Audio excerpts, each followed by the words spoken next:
प्रिय पाठकों, पिछली श्रृंखला में हमने देखा कि राजाज्ञा से मुनि पथिक की पत्नी और पुत्र मारे जाते हैं, उनकी हत्या हो जाती है और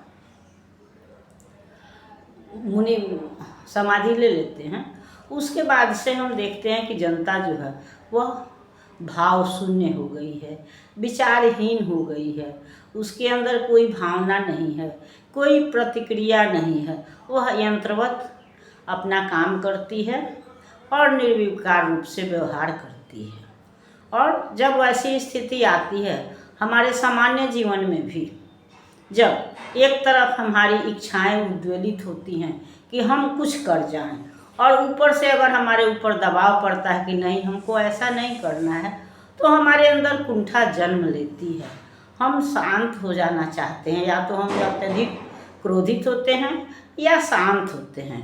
तो जनता के साथ भी वही बात है कि राजा के व्यवहार से जनता के मन में जो है वह विद्रोह है, विरोध है।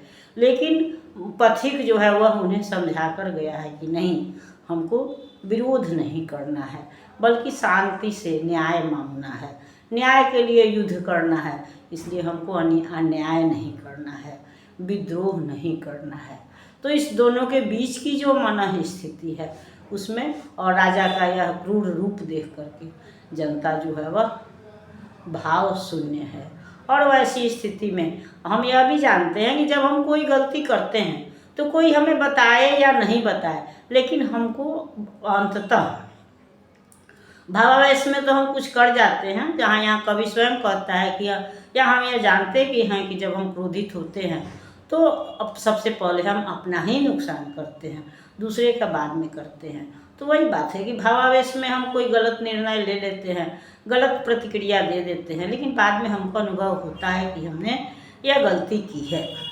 तो राजा तो नहीं, लेकिन राजा के सैनिक जो हैं, सभासद हैं, उन्हें अपने गलती का अनुभव होता है। वे सोचते हैं कि हमने गलती की है। लेकिन राजा जो क्रूर और आताताई है, वह जब उसको यह पता चलता है या अनुभव होता है कि जनता जो है वह पथिक के समर्थन में या मेरे विद्रोह में ऐसा भाव शून्य हुई है, तो उसको लगता है कि मैं अपने को और क्रूर बनाते हुए या अपना दमन चक्र और तीव्र करते हुए वह पथिक का नामो निशान मिटा देना चाहता है, और उसका जो एकमात्र घर बचा हुआ है उसको भी वह जला देने की आज्ञा देता है।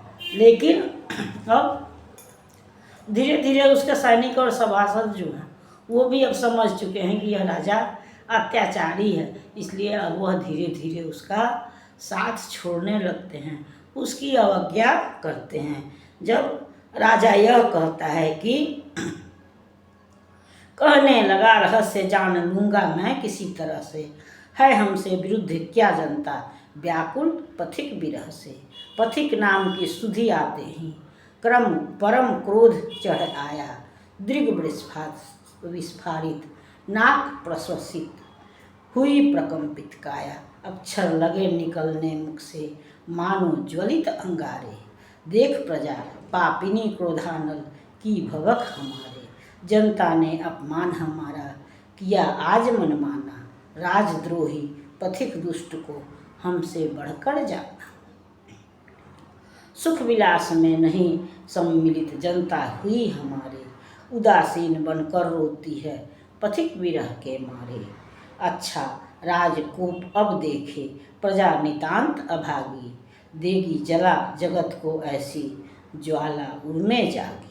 केवल कर भ्रूभंग कपा दूंगा मैं नभमंडल को, पदाघात से आज हिला देता हूँ मैं जलथल को। वह यह कह की आज्ञा उद्घोषित परम क्रोध से झुक के कर दो मटिया मेट पथिक के घर को एक पलक में।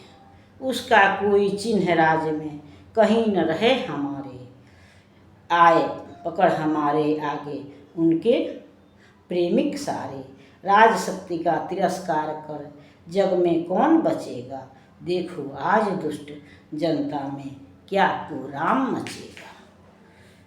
वस्तु ज्ञान के लिए परखने चला मूढ़ दृढ़पण से, बिझे चतुर्दिक अग्निचूर्ण की दुर्मति पावक कण से, कुछ विलंब से आने वाली आंधी का दरवाजा, पहले ही से खुल खड़ा हो गया सामने राजा। राजा की आज्ञा में सुनकर नाम पथिक का प्यारा, बिकल डूबती हुई प्रजा को मानो मिला सहारा। उसे अचानक याद आ गया कारण अपने दुख का, उदय हुआ रवि अंधकार में नाम पथिक नाम के सुख का। उतरा नशा, खुल गई आँखें, मूर्छा मन से भागी, चकित एकाएक हुए प्रजा प्रिय पथिक नाम अनुरागी। टूटा दुख का बांध मार्ग पाकर वह चला हृदय से, चौंक उठी जनता पीड़ा के हेतु सहित परिचय से। आती याद पथिक की अंतिम दुख से भरी जुदाई, रो रो पड़ वियोग व्यथा से व्याकुल लोग लुगाई। रोए वृद्ध कहाँ है जीवन का अनमोल सहारा, रो कर गिरे अचेत युवक है साथी कहाँ हमारा। कलप उठे सब अचल अब हमारा रक्षक मित्र कहाँ है, रोए दीन किसान हमारा पुण्य पवित्र कहाँ है। माताएं रो उठी कहाँ है मेरा प्राण प्यारा, बहनें रोने लगी कहाँ प्रिय भाई गया हमारा। पिता पिता कह पुत्र शिशुगण हंसमुख सखा हमारा, रोते बालक व्यथित कहाँ है शिक्षक पालक प्यारा। विकल हुए विद्वान खो गया अनुपम रत्न हमारा, अपढ़ रो उठे भवसागर का कहाँ गया ध्रुव तारा। रोए धनी कहाँ पथ दर्शक निष्प्रिय बंधु हमारा, लेकर नाम पथिक का प्यारा देश रो उठा सारा। बहा विषाद आंसुओं के संग दुख कम हुआ हृदय का, लगे सोचने प्रतिकार कैसे हो इस समय का। तब जब क्रोध में भर करके राजा जो है वह पथिक के घर को भी जला देने की आज्ञा देता है और उसका घर जला दिया जाता है, तो जो प्रलय, जो दुष्परिणाम, जो आंदोलन कुछ दिन बाद आने वाला था वह तुरंत ही आकर के खड़ा हो गया कि क्योंकि अब तक जो जनता निर्विकार निष्प्रिय निश्चल खड़ी थी, भाव शून्य थी, उसको समझ में नहीं आता था कि हम क्या हुआ है। और हम यह भी देखते हैं कि जब हम बहुत भावाभिभूत होते हैं, भावों से भरे होते हैं, तो हमारे क्रियाकलाप शून्य हो जाते हैं, हम कुछ कर नहीं पाते हैं, कुछ समझ नहीं पाते हैं। तो जनता की वही स्थिति थी। लेकिन जब राजा की आज्ञा से पथिक का घर जलाया गया तब जनता को पथिक का नाम सुनते ही लगा जैसे कि सोई हुई जनता जग गई, उसको अपने दुख का कारण पता चल गया या अपने कर्तव्य पता चल गया कि क्या है। जनता जो सारी जनता जो कि पथिक को प्यार करती थी, बूढ़ा बालक किसान अनपढ़ या पढ़े लिखे, वह पथिक जो है वह सबके दिलों पर राज्य करता था।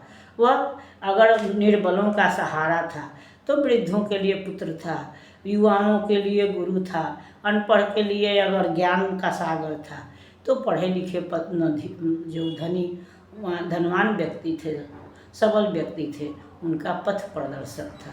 तो सब जो है वह उसको याद करने लगे, खोजने लगे या उसे बहाने अपने कर्तव्य का निर्धारण करने लगे। और तब इस तरह से कहें तो दूसरे शब्दों में वह पथिक का घर जलते ही जनता जो है वह पुनः जागृत हो गई और उसने अपने कर्तव्य का निर्धारण कर लिया या उसको यह समझ में आने लगा कि अब इसका प्रतिकार हमको कैसे करना चाहिए। और परिणाम स्वरूप जो राजा के सैनिक सभासद थे वो भी राजा को छोड़ चले, वही असहयोग आंदोलन वाली स्थिति आ गई और तब राजा को अपने गलती का आभास हुआ। इस पर हम अगली श्रृंखला में विचार करेंगे। तब तक यह श्रृंखला आपको पसंद आती है तो लाइक कीजिए, सब्सक्राइब कीजिए। मिलते हैं अगली श्रृंखला में, तब तक के लिए धन्यवाद।